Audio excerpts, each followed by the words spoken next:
Hey guys, this is Venkat for Sales Marketing Gurus.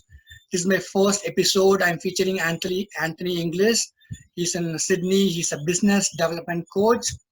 And as soon as I requested him for an interview for featuring him, he agreed to me. That was really motivating. So now we'll move on to what actually Anthony does. Anthony, tell us about what kind of services you do coaching businesses. Yeah, how are you, Venkat? It's really interesting because I've been an IT fellow for many years, and Okay. and then when I went out on my own, I was working through agents, and I realized that they were not very good at selling my services, and so I thought, well, I'm going to have to get good at that. At that, that's a real struggle for most of us entrepreneurs, yeah. And we're not really clear. We're good about what we do. We're very clear about delivering what we do, but we're not so sure about how to say it in terms that the client will understand. Mm-hmm. Yeah. And so that's where I help people, is to help them understand how to see things through your client's eyes, how to see how your client understands you. Because usually in the technical space, especially, we list all of our services. Here's all of the skills. Here's all of the languages that I can code in. Here are all of the things that I do. Does anybody want some? Great. And that's not very attractive. It's not very attractive to customers. True. So what are the past experiences that made you become a business development coach? Yeah.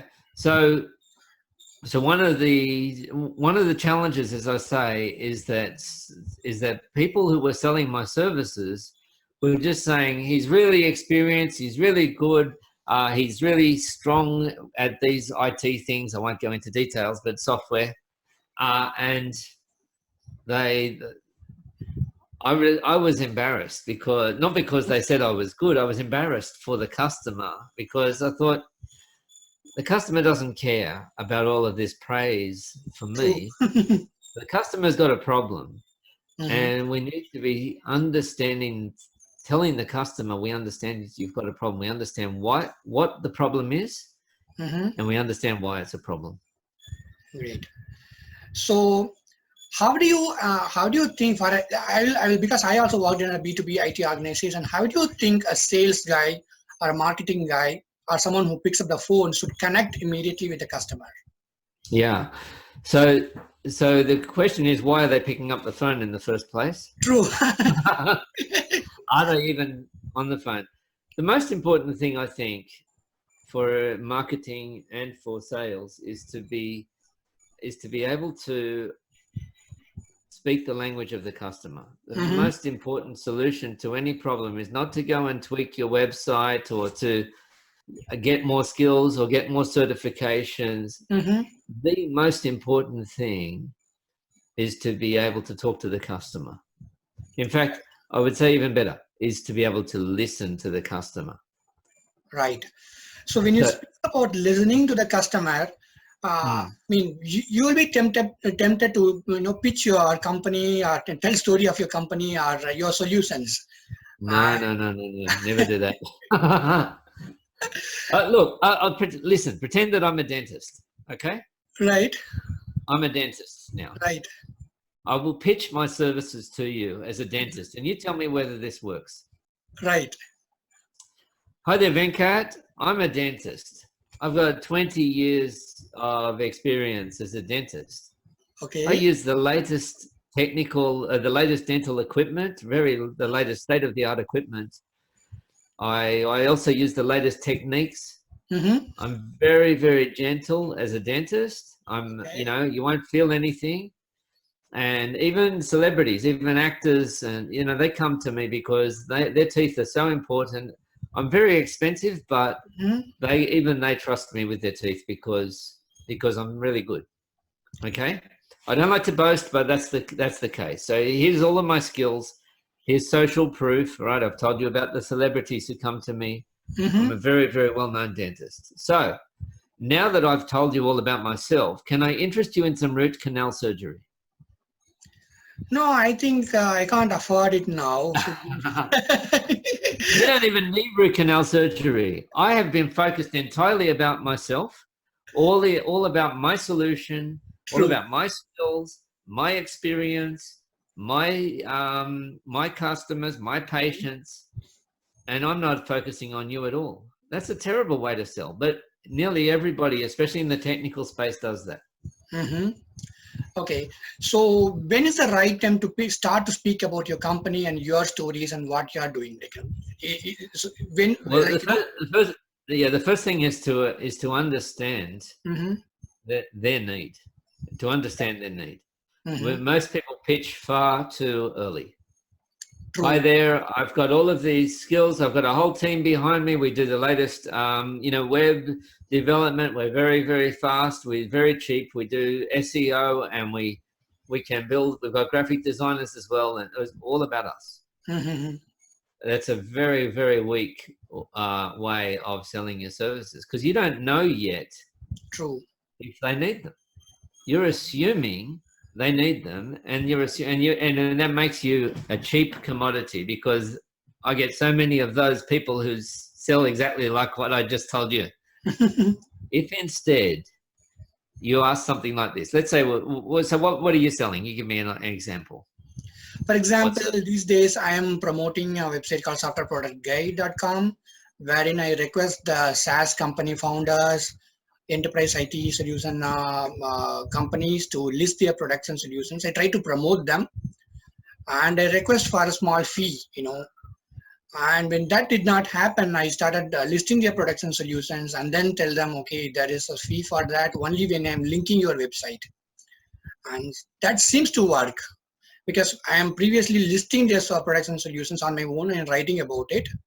And then I'm requesting to see if they can pay for me. So, and I have another website called Happy Images where I'm trying to organize the photographers across the world, most importantly in India, wherein I write about them, I feature their photographs, and I'm hoping that in future I'll be able to rank well on Google and I will be able to give them some Okay. assistance. Okay, so both of those are very interesting because what you're doing is you're adding value first. True. Okay, you're going to the trouble of I've read your website, I've looked at your photography portfolio, I have, you're going to that trouble, and not only doing that, you're actually writing Mm-hmm. about them, which is great. And so what you're now doing is you're not selling. What you're doing is you're saying, I understand that you are a photographer or a SaaS company, Mm-hmm.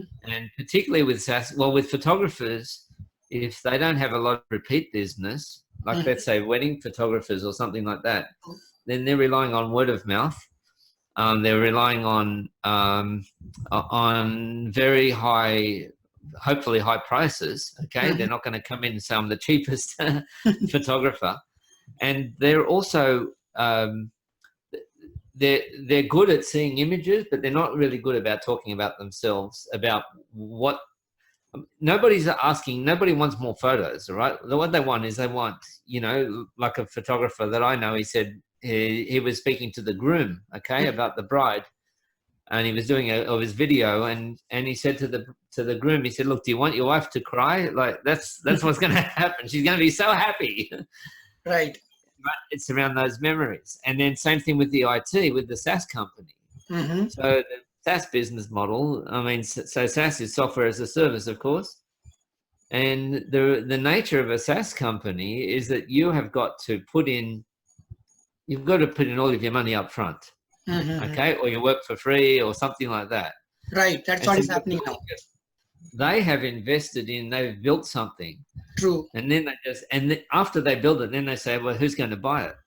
So with a SaaS company in particular, you need to invest a lot of effort and time into marketing and into sales, more than with other industries. True. Because you're doing the upfront expense. And then, of course, with a SaaS company, you've Mm-hmm. got the ongoing, like it's an potentially infinite income stream.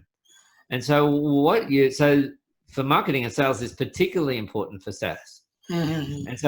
And so really what you're doing is you're saying, I understand that you are technical people, I understand that you had this brilliant idea, but your big gap at the moment is marketing. Right. Okay, and conversions, and the SaaS business model requires requires you to acquire customers, to get them if they're on a free trial, to get them to be paid, and then to reduce the churn so they don't drop out after 3 months. So how are we going to do that? And so what you're doing is you are giving them huge value because you are saying, I know that you're not good at marketing. You hate marketing. That's fine. I've helped you. I've actually done a lot of it for you, and I'm putting you in front of exactly the right audience. How valuable is that? Right. So what you're really doing is you're not saying I'm giving you a website or I'm giving you exposure. You're saying I've done a lot of the pain for you around the marketing. This is really good for you. Right. I've taken away a headache. Right.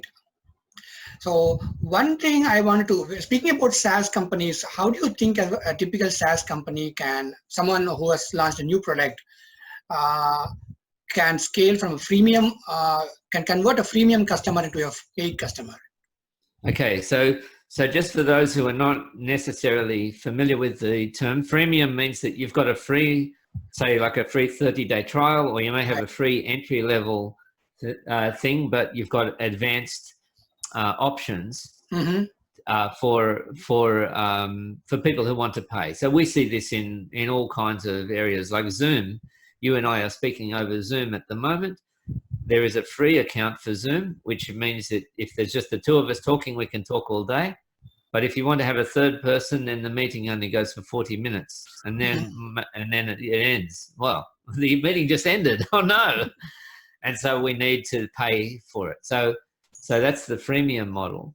And it's going to depend, but the most important thing that you're probably going to find is not whether people sign up. It's are the right people signing up, and are they using it? What can we do to get them to use it in the first 2 or 3 days?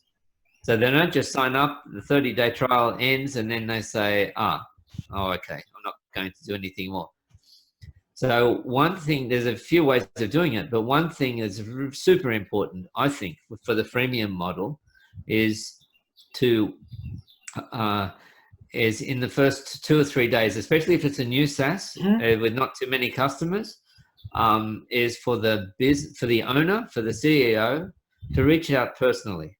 Hey Venkat, congratulations! I saw that you signed up for our SaaS.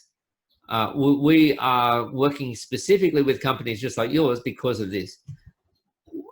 Do you have you logged on yet? And do you have any questions? Have you got anything that you found? I'd just like to hear some initial feedback. And when the CEO reaches out like that, you can automate all of this. But when the CEO reaches out like that, you just think like you're much more engaged than if it's just connecting to Dropbox or something like this. Yeah, my next question was to ask you how to build relationship with clients, and you already answered that. Well, it's the most important, the solution to most business problems. You want to hear that one? True. Completely understand. Yeah. The solution to most business problems is to talk to the customer.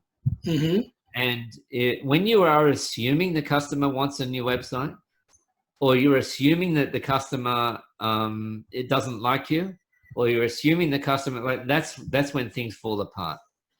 But if, for example, let's say with a website, okay, let's say I've already got a website. Now, if you try and sell me a website, it's not going to work.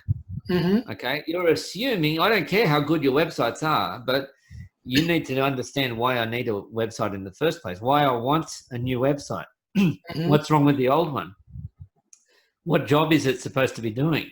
If I'm running an e-commerce store, so I'm selling stuff online, the website is like super important to me.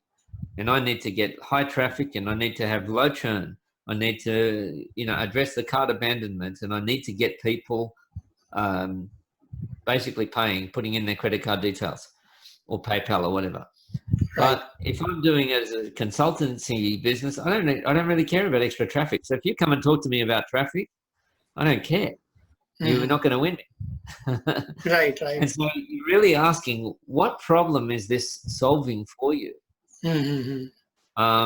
What problem is it solving? And so that's really important. Don't pitch, but come in and understand. Okay, and so let's say I go back to the dentist example. Venkat, you're usually very cheerful. I know you, but now today you are looking very grumpy. What's wrong? Yeah, And then, that's a good question to ask. Like, I have this pain over here, and it really. You got this pain over here. Oh, really? How long has that happened? The past. Now you may not even know I'm a dentist. Okay, so how long has that happened? The past 1 week. 1 week. Yes. My goodness. How is it? Is it affecting? How is it? How is it affecting you? Is it affecting how you eat? I'm not able to have food comfortably. It really. Oh, really? Yeah. Goodness, is the pain keeping you awake? Yeah, it does. Yeah, it does. Oh my goodness, this sounds terrible.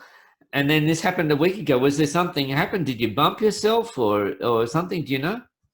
No, not really. I didn't bump myself, but it is just probably tooth decay or something. All right. And now, how is this? What have you tried to help deal with this? No, I tried to take a painkiller. It works for half a day, but then again, the pain again starts. Yeah. Yeah, and that's not a lifelong plan to live off painkillers for the rest of your life, is it? So now, do you see what I've done here? I've drilled down. I want to find out a little bit more about the pain. Well, what impact is it having on your work? I mean, you had to give a talk, or you had to go on video, and you couldn't even smile because your mouth was hurting so much. Right. And people said, "Oh, you look very serious. Is everything okay?" You know, oh no, this is having a bad impact. And now you're on video too, and so and then I asked, well, like, and now you're a singer. I found out that you're a singer. You've got to sing at a wedding, and you can't even sing. You can't even smile up on the stage because your mouth is hurting. Yeah. So now I'm really digging into the pain. Kind of done a kind of show the customer or someone that you really care for them. Kind of empathy. Correct. Yeah. Now maybe I'm not a dentist. Maybe I can't fix your problem, but I can at least show empathy. True. But now I'm going to tell you, Venkat, I got some news for you, which is that painkillers are not a permanent solution. Right. You already know that. And you don't want to spend the rest of your life buying painkillers. True. In fact, Venkat, I'm going to tell you, I'm a dentist. And from what it sounds to me like you may need root canal surgery. Mm-hmm. Now, I can't be sure, but that's what it sounds like. Now, I know that sounds really scary, but don't worry. I am so gentle that people come to me for their holidays. They come on holidays to the dentist. They so enjoy the experience. Okay? They love it. And even celebrities come to me. I've got 20 years experience. I use the latest equipment and so on. Mm-hmm. So do you see what I've done here? Instead of starting with my solution, I started with your pain. Mm-hmm. In fact, I even skipped a step. There's an even better step that I should have put in, which is first I've really dug down into the pain. And so one thing that I really recommend people do is they speak to people. Like, let's say you go to a restaurant or in other circumstances, you're not going to fix their problem. You're not going to sell them a website. Doesn't matter. Mm-hmm. But you understand their pain. The pain business is really slow. You know, our usual customers have stopped coming in. They're all worried about the economy. There's going to be a world recession. And so they were going to cut back on our restaurant. Anyway, and so you listen, you show empathy. And now so that starts with the pain. The second thing is the dream. Mm-hmm. So what's the dream for you? Well, all right, so you've still got your sore mouth. Now what's the dream? Yeah, I mean, I just want to get rid of it. I want to feel comfortable, become normal again. Okay, so that's part of the dream, but actually, I might even go further than that. I might say, you know what, Venkat, you were so good, and you were so good on stage, or you were so good on video. I loved how you talked to those customers, and I love how you smile. We've got to bring that smile back. In fact, remember, even before this happened, it's been a week ago, but remember before it happened, you always felt a little bit of, you got worried when you ate nuts or you ate some things. You got a little bit worried. We're going to take that away as well. So I'm painting the dream. You're going to be so not just comfortable, you're going to feel confident that when you eat, even on that side, you won't feel like, I've always got to eat on the left-hand side of my mouth. So you see, I'm painting first I paint the pain, and I really drill down, and then I paint the dream. What if? Imagine this. Right. Imagine if that would happen. And then I've drawn the pain really very a lot. I twisted the knife, yeah? Right. And then I painted the dream. And then I say, wouldn't it be nice if we could make that dream become a reality? Great. So then we say, well, guess what? I'm a dentist, and that's what I do. I take away pain of people like you, and I give them a permanent solution, so they're not dependent on painkillers. Right. So converting this same customer centricity or customer empathy into a B2B business, I understand, let's say you're calling someone or you're able to fix an appointment with someone. Instead of I've seen salespeople just going into a CIO's or CEO's office. They open their laptop and immediately start to open their company's PPT and start to tell the story of their companies. I think instead of that, we should speak to the CIO or CEO, understand their pain points, where their organization faces issues, and then tell the company story. Some of the things that when you come in with a PowerPoint, like a deck, that's just a disaster. It depends on who you're talking to, of course, and it depends on how aware they are of their pain and their problem. Maybe they know it really well and they're just ready to buy. But usually the best equipment that you can take to a sales meeting, I never would take a laptop. I always put my phone away, not on the desk. I put it in my pocket. I turn it off. And I just take a notepad like this. Oh. And a pen. Great. I am there to listen. I'm not there to sell. I am there to listen. Tell me, how long has this been happening? Just like we did just then with the dentist. And but now I'm dealing with a B2B situation. So it's business to business, but that's also talking to a person. That's people to people, P2P, right? Right. So who am I talking to, and what's their big pain point at the moment? Because we think, they're worried about where the business is going and, the direction of profits and so on. Well, it depends on the size of business. With a big business, they may not care about that. They're just caring about their department. They've only got a limited budget and they need to spend it on this and they need to spend it on that. And they either spend it on you and the new website, or else they're going to have to do it themselves. And so you just say, well, like, how well equipped are you to deal with it yourself? What happens if you don't do the website? What happens if you don't get the new website up? What's going to happen? Right. What happens if you stay on the old one? What's wrong with that? What happens if you just do it yourself? Why can't you just use somebody cheaper than me? Why are you using me? And so what you're doing is you're trying to understand what the real problem is, because I guarantee that you're going to be very likely you're going to be the only one who's going in who understands the business problem rather than talking about your website services. I had a business owner. He owns a furniture shop in Sydney. He contacted me, a friend of mine. He contacted me a few months ago, and he said, I have 5 different developers offering me a new website, and he needs a new website. He definitely needs a new website. He does, it's like a third part of the business. He needs to sell furniture online, and he sells thousands of dollars a month in furniture online. So he needs a new website, as the old one is looking very old. He said, I have 5 developers, 5 different web design companies have come in with their solutions. Which one should I choose? I said, which one understands your customer better? Right. Which one has been able to translate what the customer is seeing? If they're telling you, it's a responsive website and they can order on mobile and stuff, like they haven't understood the problem. what's the problem that's making customers not come to the website in the first place, and what's making them, like, why do they keep coming back? Why do they not come back? Why do they like? How many of them would you be happy for them to interview the customer, True. the end customer?